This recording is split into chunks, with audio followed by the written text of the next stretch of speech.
What's good, legendary family? And we are back with part two of What If Optimus Was an Injustice? But I'm gonna add a bit more to the story here, in all honesty. And I guess Injustice 2 is not that complicated, but I did not expect y'all to blow up that video as much as I thought. I didn't even expect the Electron versus Ghidorah video to honestly blow up here, but I'm genuinely shocked by both of those here.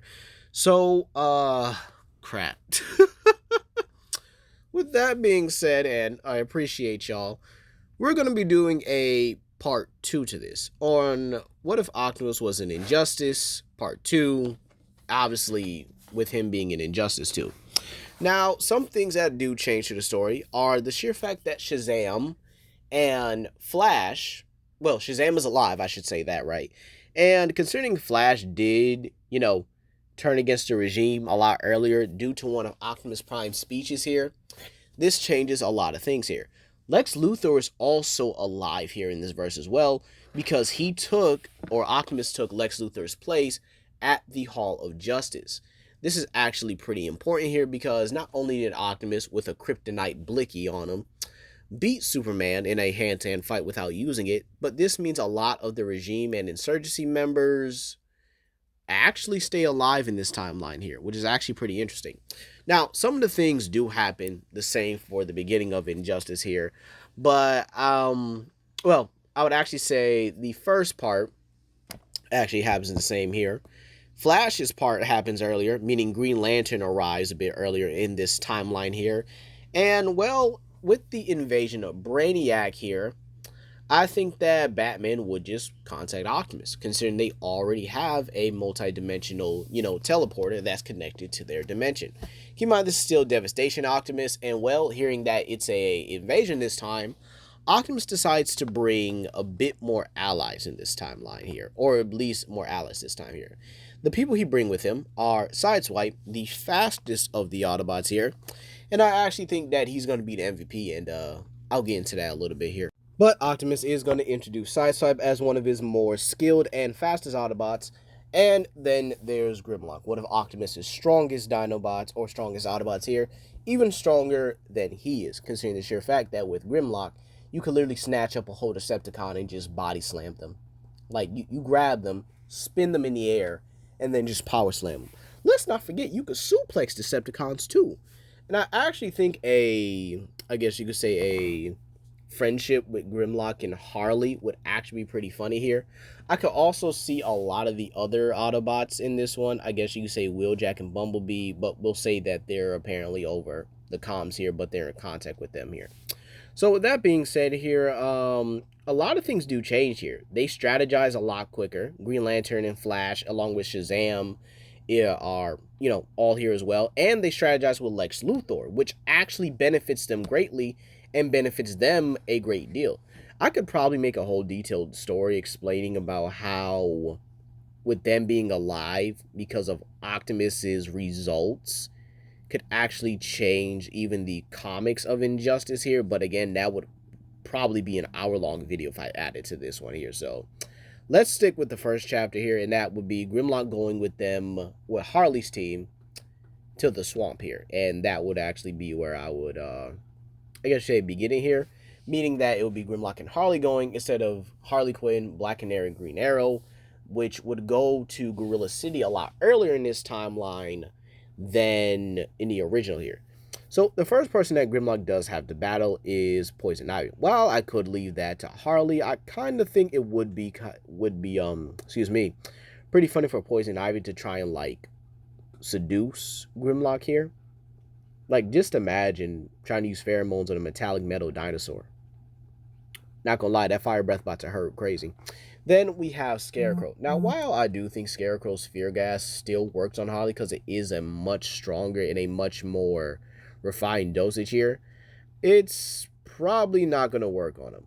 Probably not going to work on the big guy here. Now, let's say it does work. What's Grimlock going to see? I mean, this is still a G1 rendition of Grimlock. This man feared absolutely nothing. Dude was fighting Devastator, the Predacons, And the Predacons were the most vicious group of Decepticons, or the most vicious group of combiners. Tripticon too. So dude ain't got no fear of that.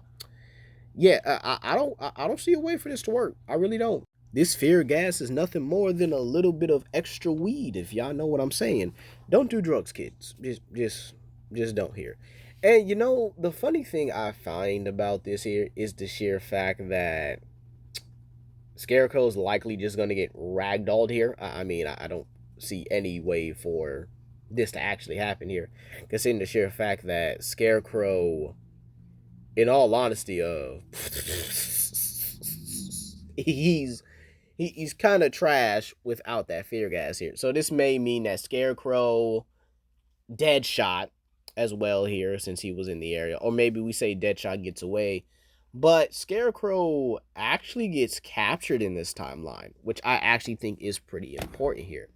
This would then leave with Grimlock battling against Swamp Thing as Deadshot and his mercenaries, or his group of, society members, get away here. Or with, Deadshot and Poison Ivy get away and stuff like that there. So this would actually mean one or two things here. They kind of just fight Swamp Thing and, maybe convince him to join here, or maybe they just fight him, beat him up, and say they're sorry and leave. I mean, either way, I'm just saying, either way, it really does work here. And so, with Scarecrow captured here, this means he can be interrogated for information. Considering Crane is probably one of the more knowledgeable members of the society, they probably find out about Gorilla Grodd's plans a lot earlier. Now, you might say, well, does Grimlock convince Swamp Thing to join, the regime? Or, sorry, the insurgency? No. I'm definitely going to say no for right now. I do think it probably could happen eventually, but considering him an ally, plus I do think the two would actually get along if we made an in-depth character analysis, considering the sheer fact that Grimlock and the Dinobots do respect nature and actually protect the dinosaurs of the Savage Lands, or Dinobot Island, if you will. And, Swamp Thing protects plant life and understands the balance of nature. So, with that being said here, yeah, they would actually be good friends on a more in-depth level here. So, right now, Swamp Thing doesn't join, but Scarecrow is being dragged back to base to be interrogated. And, we already know Batman got that down. Even with his secret identity exposed, dude was still being Batman, striking fear into the hearts of many. But let's talk about the chapter that really changes the game. That being Sideswipe's chapter. Now, Sideswipe going with Green Arrow and, Black Canary here, pretty much earlier in the original timeline here to Gorilla City here, because again, much more diverse, much more, I guess you say, powerful opponents or powerful allies here. So that way they can kind of divide their forces in an even amount here. So the first fight is really Catwoman, and with probably Batman's information beforehand that Catwoman is a spy, I would actually say Sideswipe does take it easy on her and does tell her, like, hey, I know that it's you, just to let you know. But again, I'm gonna have to put these hands on you just to make it look convincing. And so we would then have Bane. What's Bane gonna do? What the steroid abuser gonna do, huh? All Sideswipe gonna do is just go behind him. Might as well just blitz and punch him, and then probably just unload a couple missiles. Probably won't kill him, because, they try to follow Batman's Batman's no kill rule, And, we have a unconscious and beaten up Bane. And then there's the Gorilla Grodd. Yeah, he's getting taken out. Like, completely here. There's nothing else that they can do here. Now, this is where it changes here. And originally, Brainiac had captured Green Arrow, Black Canary, right? However, Sideswipe is with them here in this timeline here. So, with that being said here, he captures all three of them. But Sideswipe is able to evade his tendrils pretty easily here. This means that we get a fight between Sideswipe and Brainiac, and while Brainiac is the final boss, should be considerably stronger, considering the sheer fact I guess, way he was really beaten was by being worn down over and over again until, well, even Batman could beat him. And so, with that being said here, Sideswipe should actually be able to use his speed, his, I guess you say, just as advanced weaponry, and, well, again, his speed and dash boost here to actually blitz around Brainiac here. And, yeah, he should actually take a comfortable win here. Now, this changes the story significantly, in my opinion here. Because with that being said here, Brainiac is now defeated. And I can actually see where Sideswipe simply contacts Wheeljack saying, hey, we got this metallic guy here that's apparently been capturing shrinking cities. You think he could help me out here? To which Wheeljack's like, yeah, I got you, always. You already know him, homie. And so, with that being said, this changes a lot. Lex Luthor, Wheeljack, and Batman here are able to figure out Brainiac's ship. However, we have to discuss another thing. Black Adam and Wonder Woman are still going to break out Superman because, again, they don't know if the crisis has been averted or not because, again, the whole injustice storyline happened here. And so they would actually go to try and break him out here. We could probably say there are more regime members in this timeline. Maybe Hawkgirl, albeit I do think it will say that Hawkgirl was probably mind-controlled into joining the regime, which is actually pretty dirty and scummy. So this means that we have a very different and probably a very different way to end off this story here, believe it or not here. Considering Wonder Woman is no longer on Themyscira and is banished from Themyscira as well here. And if she goes back, she's a prisoner. This means that if she loses here, she'll wind up getting arrested. However, we say the prison break goes just as planned here. Except I would probably have a bit more regime members here, considering the sheer fact that they were recruiting, villains and stuff here. They did have members like Killer Frost, Solomon Grundy. Doomsday is in the Phantom Zone here, and I think I said Optimus Prime just beats Doomsday and then throws him in the Phantom Zone anyway, right? Doomsday's never unleashed. Ooh. Oh, wait a minute. I forgot I said that in the last part. Doomsday's never unleashed here. But again, during the prison section here, I would actually have the sheer fact that with Shazam, Blue Beetle, and Firestorm there, this makes it a whole lot more difficult for Supergirl and, Supergirl, Black Adam, especially considering Shazam beat him in a one-on-one situation, and Wonder Woman, considering Shazam is stronger than her and actually beat Hercules, who beat Wonder Woman. And Superman at the same time. So, there was no reason for Shazam to actually die like that. It's absolutely, crazy here. There are so many ways he could have gone about it here. And pretty much with that being said here, they could actually get captured here. I could see where Green Lantern's chapter still happens, bridging Aquaman and the Insurgency together. So that way they have him as a respective ally. But with him going to the prison in this one, showing that he is really meant for, trying to redeem himself here, I could see this point where the three Insurgency or the three regime members, along with now Cyborg and Damian here, they actually can get overwhelmed here and push back. Matter of fact, they should be able to set up a decent perimeter around Superman's cell. Now, if we do add other members like we add Solomon Grundy and Killer Frost. Okay, now that they have the numbers, they have a little bit of extra power, they got it. Now, it would be crazy, right, if they brought in Doomsday. I think that would actually be a decent way for them to go here, is where they pretty much go to the Fortress of Solitude, get Doomsday's remote control, and have him be a part of their raid to free Superman, which I think would have actually been way more epic. And that way we have Optimus and Grimlock arriving with Flash, Batman, Harley, and stuff like that there.